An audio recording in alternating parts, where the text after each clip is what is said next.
It's YouTube Wednesday. This is Alan Hops, and I have Teddy Summers with me. This is the project that I got to art direct, but I didn't touch it. A lot of stuff happens that way at Dark Hour. Most of all this is Teddy, really, but here we go. What are you doing, Teddy? Yeah, so we found these bloody pieces. Alan was like, put them together, and that is what we did. So they started off a bloody mess, and I made it oopsie. So that spray can has like a really bad O-ring in it. So Good thing paint's cheap. Yeah, very cheap. But yeah, so basically I started off basing all this out in flesh. It's all just perma-blood cake stuff. So I wanted to base out every part of it in flesh because that's how I like to start things. These body piles were originally from Gorgalore. Yeah. Here I am just cutting out the underneath the rib cage here because this is going to an area with a lot of mushrooms, so I knew that I wanted to shove a bunch of mushrooms in there.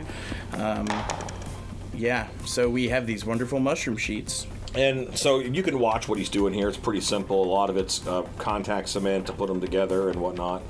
But this is a way of giving new life to a prop that we've had for a long time.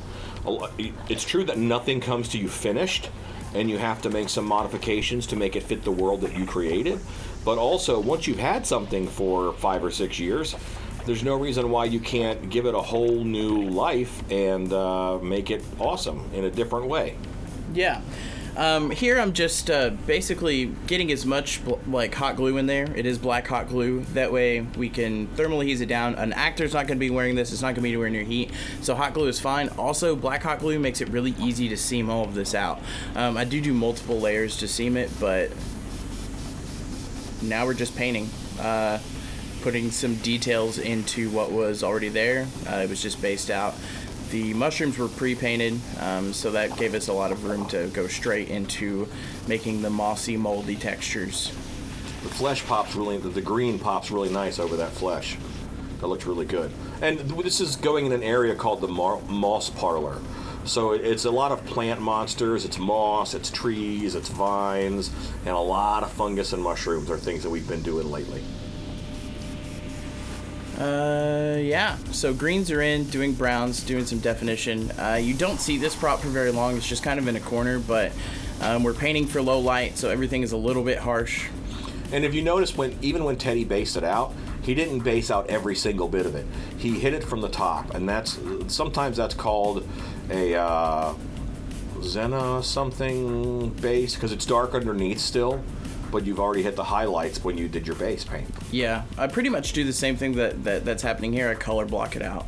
So I start everything with just kind of deciding where I want colors to be, and I throw them on there, and then all the details come in layers. So I started with yellow, put that where I wanted it, throw red on top, do some details on all the faces. Yeah, it's big patches of color that you put on first, and then your detail is what homogenizes all of it and makes it work. Gives you separation and blending at the same time. So the first layer, other than the hot glue, of course, is some silicone caulk that we're going to use to blend this into the rest of the prop. I didn't want it to be so starkly apart. I wanted the color differences to make it pop, but not the prop itself. It doesn't fit on there perfectly. It wasn't made for that, and I cut it the best I could. So we kind of turned it into a bed of topsoil. That was the plan. So right now, just straight silicone caulk, and later we'll add other things that are similar but different. Now I want mushrooms. Like to eat them? Yeah. What are you screwing his neck for? What's that? I am boring a hole out of his neck because these two pieces are connected. So previously these were two separate pieces. The body was just a body, and that violence. The body was. What you can't see is that Teddy was wearing safety glasses that whole time. Of course. Always your PPE. But yes, so I attached a third-party spine. Yeah, a third-party spine. Now you're mixing sawdust and what? Black silicone caulk. That's going to be so thick. Sawdust, it is very thick, but it gives me exactly what I want, which is fake topsoil. It looks like soil. It's like a paste. Yep. And you build it up, it dries perfectly. It's not hard, but it is flexible and it is solid. We saved sawdust from everything we built for years, we now have like 2 garbage cans, full garbage cans of sawdust. So we no longer save sawdust. Yeah, and since I've been here, I've probably used 1/4 of a can of sawdust because I use sawdust in everything. Sawdust. This is Boston and Chris attaching a backboard to this prop because it was just dry rotted foam. And now we're hanging it up. Still to be completed. It's not done yet, but... So there's the body, and then that fake spine that's from something else goes down to it and up to all those heads. Here I'm just painting everything that I'm going to cover with moss cloth eventually, but somebody scared me. I just want to get black on things that are a little bit too stark. So this is me on a ladder, which is rare and scary. Maybe not rare, but it is scary. I'm scared of ladders, guys. Terrified. Attaching some moss cloth, my favorite material here at Dark Hour. Alan taught me all about it. I will use it for everything I possibly can use it for. It's amazing. It's just such good texture. Yeah, it's great. And there's a lot of places to buy it. I'll put a link on the video. More moss cloth. So this isn't necessarily something. I don't just throw moss cloth at a wall.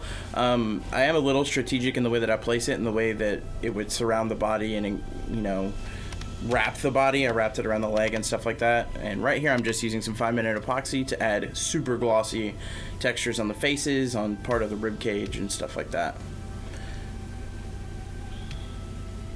Here. It's the spine again. It's the spine. So the body was placed a little bit too far away, so I had to make sure that I T-pinned it in place into the body, and then the black hot gluing begins to connect the dots there. So, and that's not regular hot glue. That is a very flexible black hot glue. If you see how much that glue stick is wobbling, it's a very flexible hot glue, and it's meant to glue rubber, neoprene, all of those things. So it works well on latex. The fact that it's flexible also made this a lot easier, because it's going to, like, if somebody wants to grab that spine, it's going to be stuck in there, but it'll bend so it doesn't just crack and break. It's pretty awesome. And it works for details. You just put hot glue on the brush and then painted it on? Yeah. I love it. I love that stuff. So also, get a good hot glue gun, guys, because that has a set. That's beautiful. Look how beautiful that is. In a gross, mushroomy kind of way. But get a good hot glue gun that has a lot of different settings, and then you can make it into a liquid when you need it, or a paste when you need it, by adjusting the temperature. Great work by Gorgalore, and then Teddy detailed it for our use, and it is beautiful. Yeah. Thanks, guys. Go make stuff and junk. Go make stuff. Finger guns. Go make stuff. I got to say it last. You did. All right, it is time for Patreon shout-outs. I really appreciate you guys for helping us make the monsters. Big thanks to Ken Jones and Jim Harrington. Go make stuff.